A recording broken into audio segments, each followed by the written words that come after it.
there's a new babe in town and she's dressed in all red, and we're definitely going to spill this tea in a new episode of Scent Talk.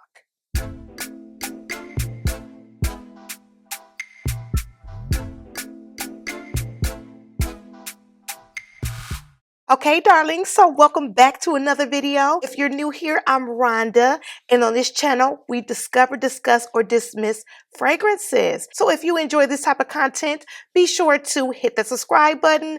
Make sure that you hit the notification bell so you'll be notified every time that I upload a new video. And you can stay in the loop with all of these fragrances that we are discovering here on this channel. So you guys, let's get right into another episode of Scent Talk. So in this episode, I am going to go over 2 samples that I have, as well as the fragrances that I wore for the week. One of them is from the house of Tiffany, with Tiffany & Co., and it is Tiffany Rose Gold.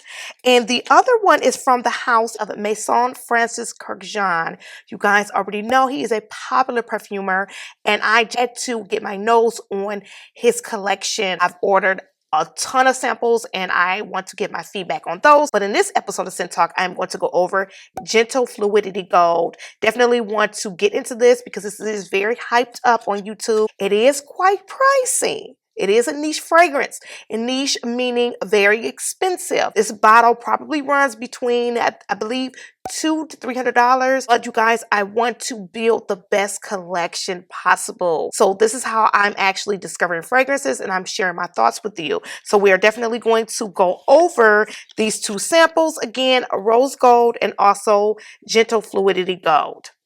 But first, I want to start with the fragrances that I actually wore for the week. And this one is the new babe in town. And she's dressed in all red. And this is from a French house, Japarlis. And this one is LINNOCENTE. Guys, I am working on my way that I pronounce these fragrances. So if I stumble, don't mind me. But I have been practicing, so I know how to pronounce it. So it is LINNOCENTE is the name. And if you recall, this is a flanker to the original Lareese, and that is in the black bottle. This is a new release, and I had to get my nose on this. I did blind purchase it. I am so glad that I did. So I'm going to give this a spray, and this is the way that I am testing my fragrances now on tissue, you guys, especially the soft Charmin tissue, because it mimics cotton like clothing. So this is a good way to actually see how a perfume would typically smell or would kind of smell on actual clothing. So one spray, you guys, and wow, you guys, right off the back, this is a beautiful interpretation of blackcurrant. It's really creamy and it's fruity, slightly sweet, and it does resemble to me my C Passion as well as C Passion Intense. This fragrance is very fruity. Oh my goodness, it's so pretty. I was in shock and awe. This fragrance actually is like a chameleon. It's like when I first sprayed this, I did get the blast of blackcurrant. Then about 10 minutes later, I couldn't smell anything anymore.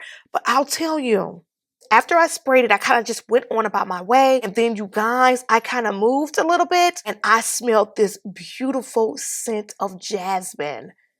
This is a remarkable fragrance. Now, it is a chameleon because it kind of disappears, then it reappears. There is a little bit of fuzziness in the dry down, and it's definitely woody. And the woodiness of this perfume in the dry down reminded me of my C Passion Intense. This lasts longer.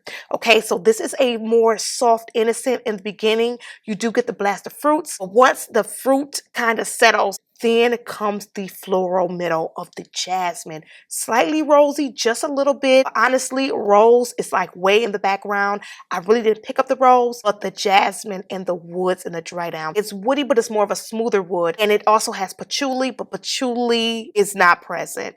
I definitely could not pick up the patchouli. But you guys, I was able to smell this throughout the rest of the evening. Once the jasmine appeared, this scent lingered and lingered, but it was like a fresh floral. You could still smell the fruitiness, but it dried down to a warm jasmine woody perfume. Beautiful scent, beautiful, beautiful scent. And to top it off, you guys, this is a new release from the house of RhondaLareese, you guys, but it is available in the US, and I will leave a link down in the description box of where you can find this fragrance. I did also post it on Instagram, so if you're not following me on Instagram, be sure to follow me on Instagram at Perfume Maven for all the latest updates on my channel.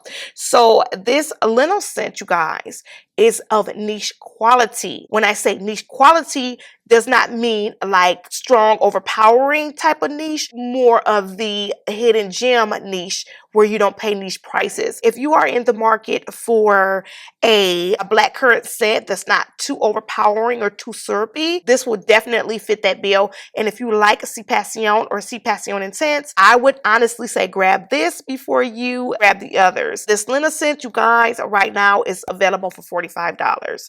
And no, I'm not sponsored in no way, shape, or form. I'm just spilling this tea so you guys can go ahead and get you a beautiful blackcurrant jasmine scent. Niche quality for a fraction of the price. Because you know over here we spills tea, okay? So this is the tea on this Le Joshini LINNOCENTE from the house of RhondaLareese. Definitely check it out. I was able to keep getting wafts of this fragrance for 8+ hours on my skin. That's how beautiful it is. So definitely check it out if you have not done so already. So let's move right on to the next fragrance that I wore for the week. Okay, so this next fragrance does not need too much of an introduction. When you see the bottle, you will already know what's going on. But I did wear my La Nuit Treasure Musc Diamant. Yes, you guys, this is a Musc Diamant. I absolutely adore this scent. I really don't even need to spray it because, honey, I already know what she does. But just to go ahead and give it another spray, honey, so I can give you right off the top. There is no need to look at notes. There's no need to do any of that because, honey, she speaks volumes, okay? So this... This is what I call a triple shot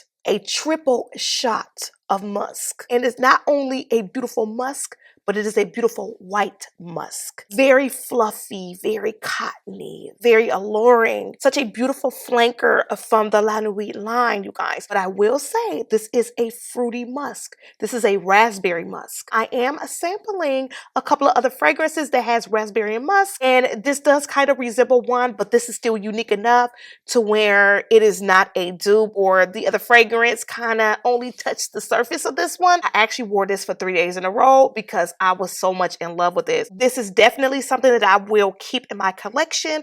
I want my collection to be unique.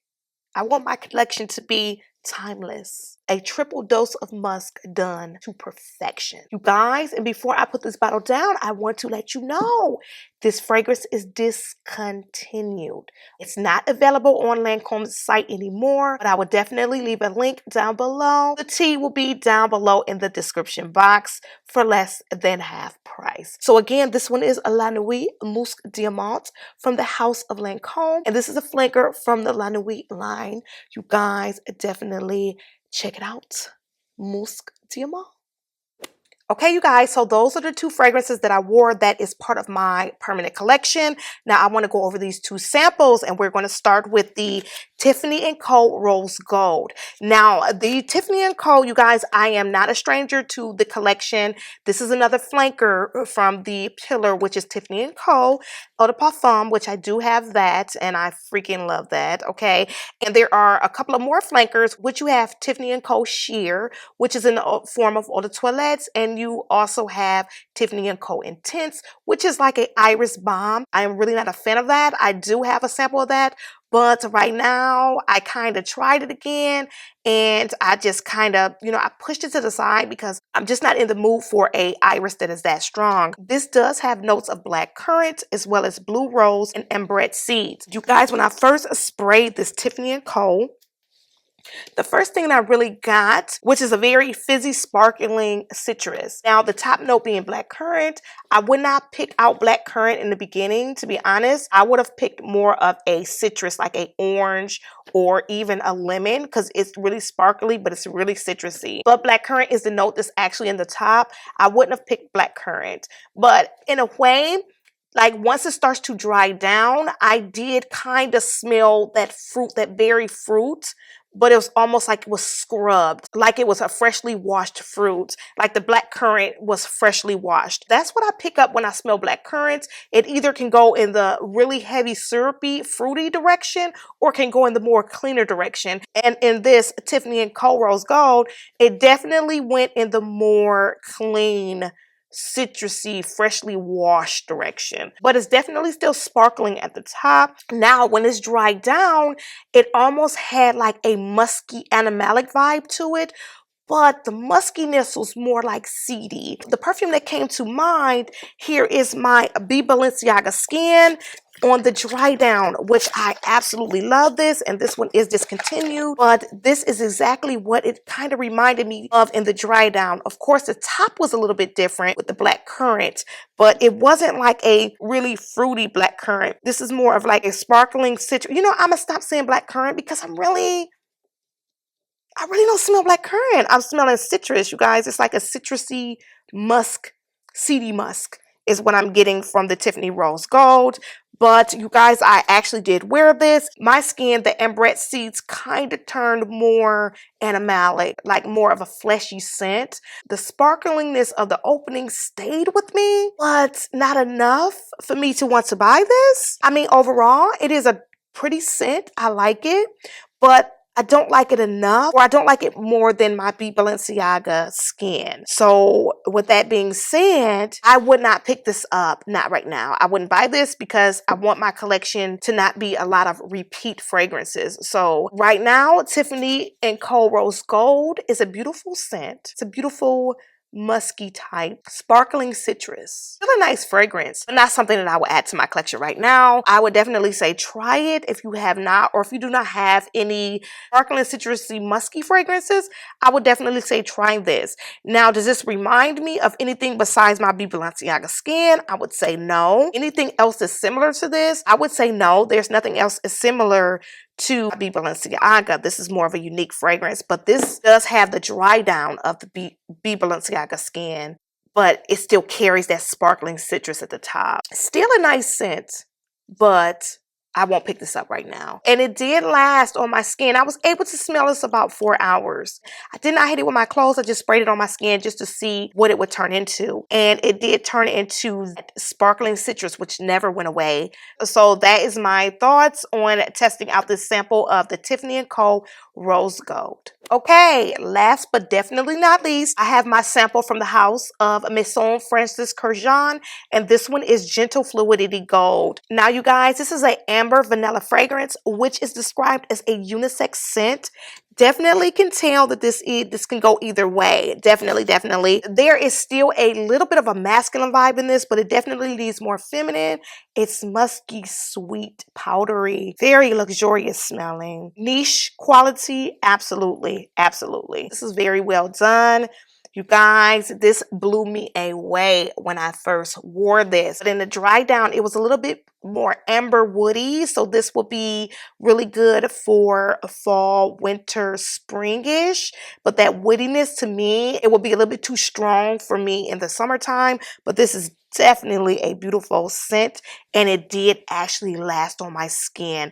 I was able to smell this fragrance for 8+ hours just on my skin. So if it hit my clothing, I'm pretty sure it would last a lot longer than that. But this is definitely a beautiful scent, definitely very long lasting, definitely niche quality. So the big buzzing question is, would I add this to my collection? And if you know me, you already know I'm definitely going to pick me up a bottle of Maison Francis Kurkdjian Gentle Fluidity Gold. All the hype is true. All the hype is spot on. It's a beautiful scent. Is it unique? Absolutely. Is it very popular? Yes, it is. Would you probably smell like someone else? Maybe, but that's okay because everybody wears fragrance differently. So am I worried about someone else smelling like me or anything of that nature? Absolutely not. It's beautiful, and I'm definitely going to add her.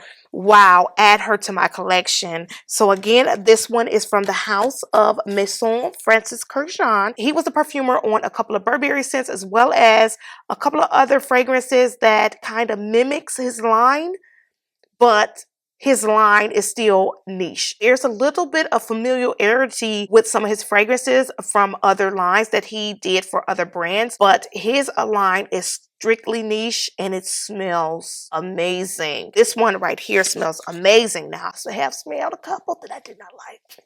Okay, but this Gentle Fluidity Gold is a masterpiece, spot on, and I would definitely be adding this to my collection. From the house of Maison, Francis Kurkdjian, this is Gentle Fluidity Gold Eau de Parfum.